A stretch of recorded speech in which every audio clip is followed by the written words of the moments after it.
Olá, vamos fazer uma questão de relatividade bem interessante aí, para não dizer caprichada. Vem comigo. Um aluno está numa nave, num referencial S, que viaja com uma velocidade v, relativa ao professor, que encontra-se num referencial chamado de S'. Em t igual a t' igual a zero, tempo em cada um dos referenciais, a nave passa pelo professor e o aluno inicia uma prova de física.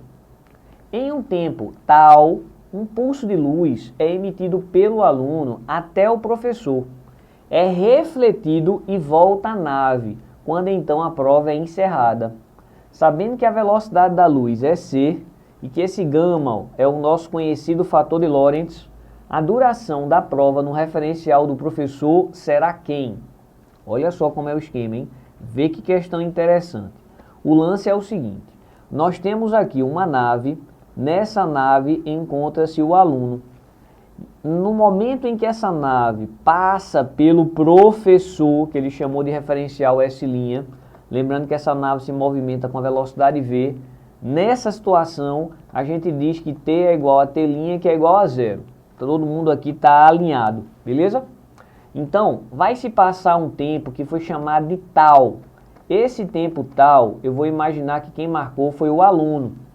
Então, se para esse aluno passou tal, para o professor não passa tal não. A gente tem que lembrar daquela formulazinha de relatividade do tempo, dilatação do tempo. O tempo relativo é gama vezes o chamado tempo próprio. Então, para o professor, vai ter se passado gama vezes tal, beleza? Então, se o aluno marcou tal, então o professor vai marcar, na verdade, o gama vezes esse tal. Então, para o professor, essa nave percorreu uma determinada distância. Para calcular a distância, velocidade vezes tempo. A velocidade com que a nave se movimenta é v, e o tempo, não vou escrever tal, porque eu estou, para o olhar do professor, né, para a marcação do professor, o tempo é esse gama tal, beleza? Muito bem. Nesse momento tal, o menino manda um feixe de luz, que vai até o professor. Ótimo, então vou mandar aqui o feixe de luz. Esse feixe de luz naturalmente se movimenta com a velocidade c e vai levar um tempo para chegar no professor, que eu vou chamar de ΔT1. Não é difícil calcular esse ΔT1. Esse ΔT1, ele é simplesmente a distância dividido pela velocidade da luz.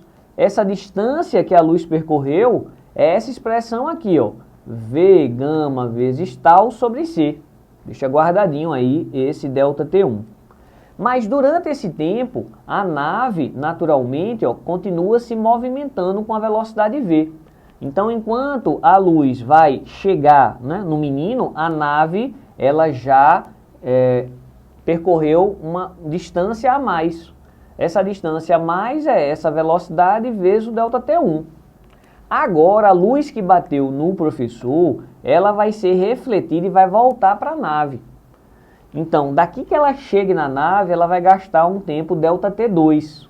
Então, nesse tempo ΔT2, a nave vai percorrer mais uma distância, que é justamente a velocidade da nave vezes ΔT2, já que a nave permanece com a velocidade v.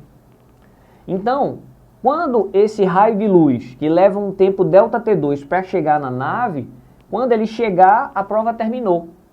Então, qual é o intervalo de tempo da prova? O intervalo de tempo da prova, para o professor, primeiro se passou esse gama tal. Depois teve esse ΔT1. E depois vai ter esse ΔT2. Então, é isso que a gente está querendo. O tempo da prova é a soma desses tempos. Beleza que a gente já tem aqui a história do tempo 1. Então, a gente tem que se concentrar na história desse tempo 2. O que é esse tempo 2? Bem, esse tempo 2 é o tempo que leva para que a luz percorra essa distância toda. Que distância toda? Essa distância toda aqui, que é a soma desse pacotinho, mais esse pacotinho, mais esse pacotinho. Essa é a distância associada à volta. Bora fazer isso organizadinho? Então esse ΔS da volta é a soma desse ΔS, vamos dizer assim, inicial, que foi V gama tal, vou escrever aqui, V gama tal, mais esse V ΔT1, mas quem é o ΔT1? Tá aqui o ΔT1, V gama tal sobre C. V gama tal sobre C, beleza. Mas essa nova distância, que é esse terceiro pacotinho, que eu vou escrever simplesmente V delta T2, beleza? Muito bem. Bem, para calcular delta T2, que é o tempo que vai levar essa luz para chegar de volta à nave, eu posso dizer que é a distância dividido pela velocidade da luz. Então é a distância da volta dividido pela velocidade da luz. Ou seja, esse C quando passa multiplicando aqui, ó, C delta T2 é igual à distância da volta, que foi essa soma desses três termos. Então eu vou ter aqui V gama tal mais V que multiplica V gama tal sobre C mais V delta T2. Ótimo. Vamos passar esse termo para cá, ó, vem subtraindo. Eu posso colocar o delta T2 em evidência. Vai ficar C menos V. Ótimo. Vamos lá, vamos seguindo. Então, agora a gente pode aqui, ó, organizar essa expressão. Se eu coloco esse V gama tal em evidência, eu tenho aqui, ó, 1 mais V sobre C. Concorda? Já não tem mais esse termo. Aqui, ó, é o mesmo termo, é 1. E aqui a única coisa que eu não tenho, né, é o V sobre C, ó. V gama tal, coloquei em evidência. Maravilha, deixa isso guardadinho aí. Então esse delta T2, ele é esse V gama tal dividido por C menos V, que multiplica 1 mais V sobre C. Maravilha, achei esse tempo 2. Quando eu acho esse tempo 2, é como se eu já tivesse agora todos os elementos para responder a questão, porque eu já tenho todos esses termos, agora é só somar. Então agora é como se fosse a finalização da questão. Quem é o ΔT da prova? O ΔT da prova é esse gama tal, tá na mão, gama tal, mais quem? O ΔT1. Quem foi esse ΔT1? Tá aqui o ΔT1, V gama tal sobre C. Beleza, V gama tal sobre C, mais o cara que faltava. O cara que faltava era esse ΔT2, mas esse ΔT2 a gente acabou de achar. Olha ele aqui, ó, V gama tal dividido por C menos V. Vou escrever isso, hein? V gama tal dividido por C menos V, que multiplica quem? 1 mais V sobre C. Então a gente tem que organizar essa resolução aí. Então eu vou colocar esse gama tal em evidência. Então aqui vai ficar, ó, 1, né? Mais, aqui, ó, se eu tirei esse gama tal, ficou V sobre C.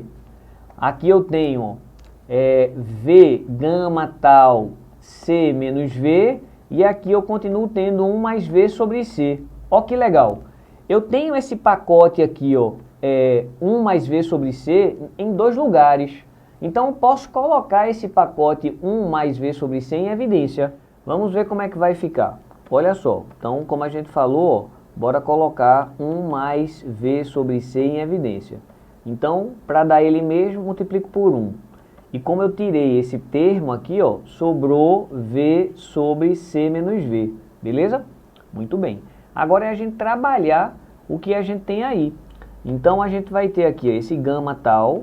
Se eu tirar um mínimo aqui, ó, vai ficar C mais V, deixo guardadinho. Aqui, se eu tirar o mínimo, eu tenho embaixo no denominador C menos V. Quando multiplica por 1, fica C menos V, mais esse V. Então cancela isso aqui, ó. Então esse C no final das contas cancela com esse. Então a gente está descobrindo que esse intervalo de tempo de prova, esse gama tal, que multiplica C mais V dividido por C menos V. Essa já é uma resposta que a gente pode procurar nas alternativas. Ela não vai estar exatamente assim. Ela vai ter só, vamos dizer assim, uma leve modificação, que é o seguinte, ó, lá na resposta, que essa está certa, mas se eu dividir tudo por C aqui, ó, fica 1 mais V sobre C. E se eu dividir tudo por C aqui, ó, 1 menos V sobre C. Elas são equivalentes. Se você tirar um mínimo aqui, ó, o C daqui cancela com o C daqui. Então agora a gente vai procurar a alternativa. Vamos ver se tem essa mesmo. Gama tal, que multiplica 1 mais V sobre C, dividido por 1 menos V sobre C. Então, ó, olhando aqui, tem esse gama tal. Essas duas aqui estão bem parecidas com o que a gente obteve. É só a questão do sinal positivo, se é no numerador ou no denominador. Então aqui, ó, é o sinal positivo no numerador. Então, dessa forma, sinal positivo no numerador, a gente tem exatamente a letra E. Questão bonita, hein? Valeu!